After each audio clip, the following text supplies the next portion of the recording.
TV news હવે જોઈએ અગત્યના સમાચાર।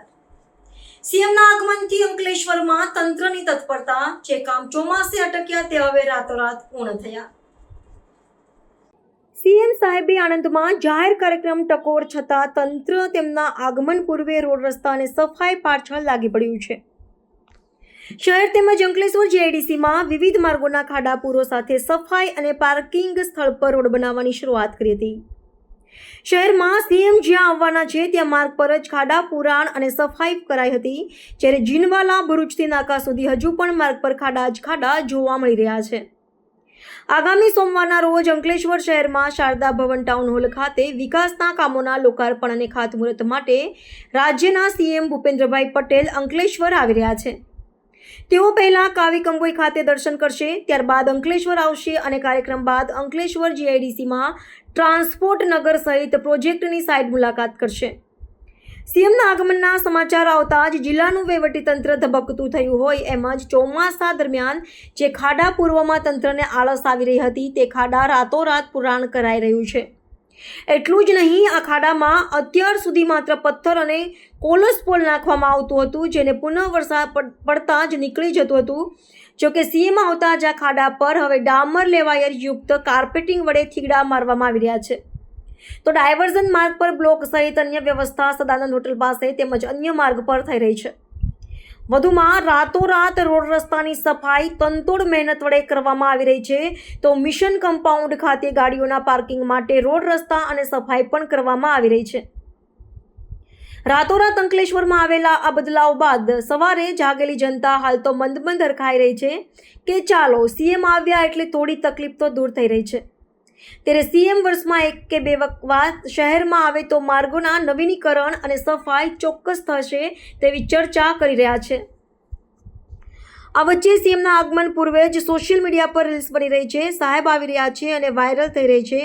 આ અંગે થોડા સમય પૂર્વે જ સીએમ દ્વારા આણંદમાં જાહેર કાર્યક્રમમાં પ્રતિક્રિયા આપી હતી કે રીલ અમારા આવતા પહેલા જ વાયરલ થઈ જાય છે કે સાહેબ આવી રહ્યા છે, રોડ રસ્તા બની રહ્યા છે, સફાઈ થઈ રહી છે, પણ અમે આવું ઈચ્છતા નથી। તંત્રને કટાક્ષ કરતા અને પોઝિટિવ લેવા સાથે કાયમ સફાઈ અને રોડની મરામત વિશે ટકોર કરી હતી, છતાં તેનું પુનરાવર્તન અંકલેશ્વરમાં જોવા મળી રહ્યું છે તે વાત ચોક્કસ છે। આવનાર 4 તારીખે જ્યારે ગુજરાતના મુખ્યમંત્રી અંકલેશ્વરે પધારવાના હોય, રાતોરાત જાણે શહેરને ચમકાવવા માટે ફક્ત અને ફક્ત સાહેબનો જે રૂટ છે એ રૂટ પર જ લાલી લિપસ્ટિક કરવામાં આવી રહ્યું છે। તમે જોઈ શકો છો કે આ રોડ અહીંયા સુધી જ બનાવવામાં આવી રહ્યું છે અને એની આગળ જે છે એ આખો રોડ જાણે ધૂળિયું હોય અને રોડમાં ખાડા છે કે ખાડામાં રોડ છે તે પણ નથી સમજાતું। બાજુમાં જ મિશન કમ્પાઉન્ડ છે જે પ્રાઇવેટ પ્રોપર્ટી છે, તે પ્રાઇવેટ પ્રોપર્ટીની અંદર પાર્કિંગની વ્યવસ્થા જાણે એકદમ આધુનિક રીતે કરવામાં આવી રહી હોય।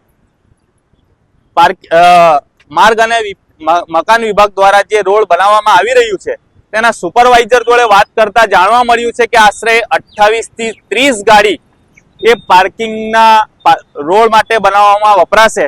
તો શું આટલી જે ગાડીઓ અને મટીરિયલ તે ફક્ત અને ફક્ત પાર્કિંગ માટે જે વપરાઈ રહ્યું છે, તો અંકલેશ્વરની પ્રજા તો શું આ બસ ફક્ત ખાડાઓમાંથી પસાર થવા માટે જ બની છે?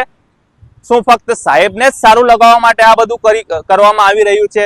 અંકલેશ્વરની પ્રજાને માટે કોઈ પણ યોગ્ય સુવિધાઓ આપવા માટે તંત્ર સુસજ્જ નથી।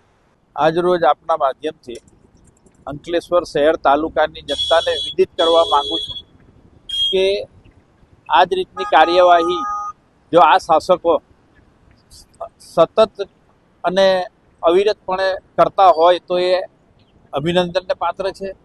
પરંતુ જણાવતા દુઃખ થાય છે કે આખું ગામ અને તાલુકાના આંતરિક તેમજ મુખ્ય માર્ગો ખાડા ટેકરાથી અને વાહન ચાલકો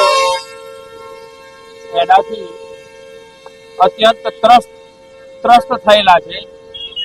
જ્યારે મુખ્યમંત્રી શ્રી ગુજરાતના અંકલેશ્વરની મુલાકાતે 4 તારીખે આવનાર હોય, આ બધી લીપાપોતી કરવાની ચાલુ કરી છે એ ખેદજનક બાબત છે।